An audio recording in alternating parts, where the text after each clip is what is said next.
Hello అందరికీ అందరు ఎలా ఉన్నారండి? Hope everyone is doing good. Welcome back to my channel daily discoveries world. ఇవాళ మన వీడియోలో మనమైతే చికెన్ టిక్కాని ప్రిపేర్ చేస్తున్నాము. చాలా ఈజీగా అండ్ సింపుల్గా చేసుకునే రెసిపీ. దీనికి ఇంగ్రీడియంట్స్ కూడా ఏవి ఎక్కువ అవసరం లేదండి, చాలా తక్కువ ఇంగ్రీడియంట్స్తోనే చేసుకోవచ్చు. సో దీనికి కావాల్సిన ఐటమ్స్ వచ్చేసరికి ఇక్కడ నేనైతే హాఫ్ కేజీ బోన్లెస్ చికెన్ అయితే తీసుకున్నాను.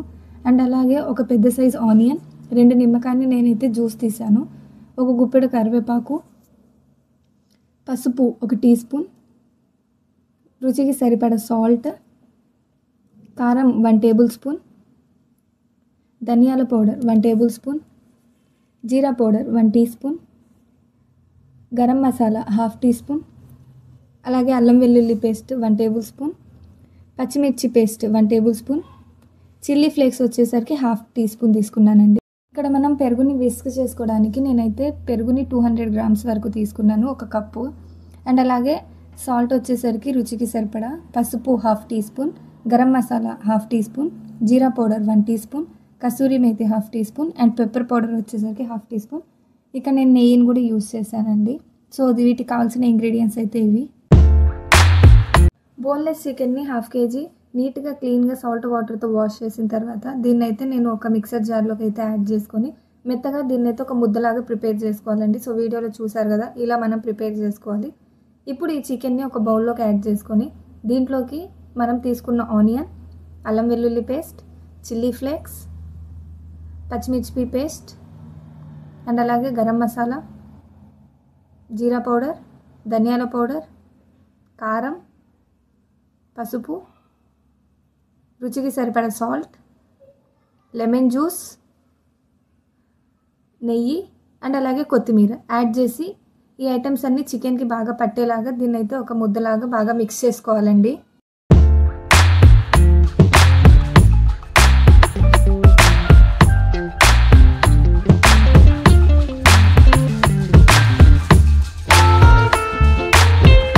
గ్రామ్స్ పెరుగుని ఉండలు లేకుండా బాగా బీట్ చేసుకోవాలండి. పెరుగుని బాగా బీట్ చేసుకున్న తర్వాత ఇప్పుడు వీడియోలో చూపిస్తున్న ఇంగ్రీడియంట్స్ అన్నీ పెరుగులో యాడ్ చేసుకొని బాగా మిక్స్ అయ్యేదాకా కలుపుకోవాలి. దీంట్లో అయితే నేను వాటర్ అనేది యాడ్ చేయలేదన్నమాట. సో మనకి ఈ కన్సిస్టెన్సీ వచ్చేదాకా దీన్ని అయితే మనం మిక్స్ చేసి మనం ఇందాక ప్రిపేర్ చేసుకున్న చికెన్ ముద్దనైతే వీడియోలో చూపిస్తున్నట్టు ఒక గ్లౌజ్ హెల్ప్ తీసుకొని వీడియోలో చూపిస్తున్నట్టు ప్యాటీస్ని అయితే ప్రిపేర్ చేసుకోవాలండి. ఇవి 1 బై 1 ప్రిపేర్ చేసి పక్కన పెట్టుకుంటున్నాను.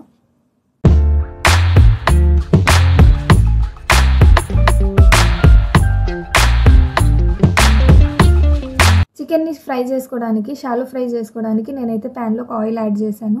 ఆయిల్ హీట్ అయిన తర్వాత మనం ప్రిపేర్ చేసుకున్న ప్యాటీస్ని ప్యాన్లోకి యాడ్ చేసుకోవడమే.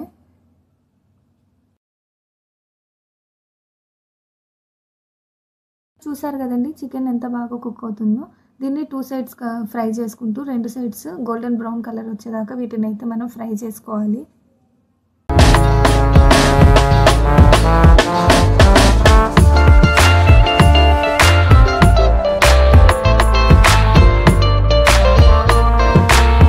ప్యాటీస్ బోత్ సైడ్స్ అయితే రెడ్ కలర్ వచ్చేసాయండి, గోల్డెన్ బ్రౌన్ కలర్ అయితే వచ్చింది. దీనిపై నుంచి ఇప్పుడు నేనైతే ఇందాక మనం బీట్ చేసి పెట్టుకున్న పెరుగుని యాడ్ చేస్తున్నాను. స్టవ్ అనేది ఆఫ్ చేయలేదండి, ఆన్లోనే ఉంది. ఆన్లో పెట్టి మనం దానిపై నుంచి అయితే పెరుగుని యాడ్ చేసుకుంటున్నాం అనమాట. సో ఇప్పుడు ఈ పెరుగు అంతా డ్రై అయిపోయేదాకా మనం వీటిని అయితే అటు సైడ్ ఇటు సైడ్ తిప్పుకుంటూ వీటిని అయితే బాగా ఫ్రై చేసుకోవాలి. మన కర్డ్ అనేది మొత్తం కంప్లీట్గా డ్రై అయిపోవాలి. ఆ స్టేజ్కి వచ్చేదాకా మనం వీటిని అయితే ఫ్రై చేసుకోవాలి.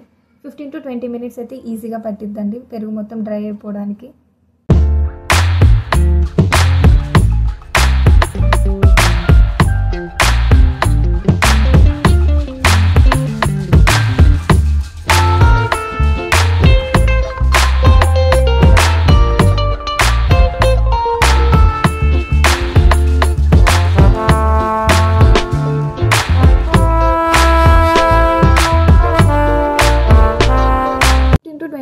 లోపు నాకు కర్డ్ అనేది కంప్లీట్గా డ్రై అయిపోయిందండి. డ్రై అయిపోయిన తర్వాత నేనైతే పైనుంచి గార్నిషింగ్ కోసం లెమన్, ఆనియన్ అండ్ కొత్తిమీరతో అయితే గార్నిష్ చేశాను. చాలా అంటే చాలా టేస్టీగా ఉన్నాయండి. ఖచ్చితంగా మీరు కూడా ఒకసారి ట్రై చేసి మీకు ఎలా వచ్చిందనేది నాకైతే కామెంట్ సెక్షన్లో మెన్షన్ చేయండి. మరిన్ని వీడియోస్ కోసం నా ఛానల్ అయితే సబ్స్క్రైబ్ చేయండి. Thank you for watching. Please subscribe to my channel daily discoveries world.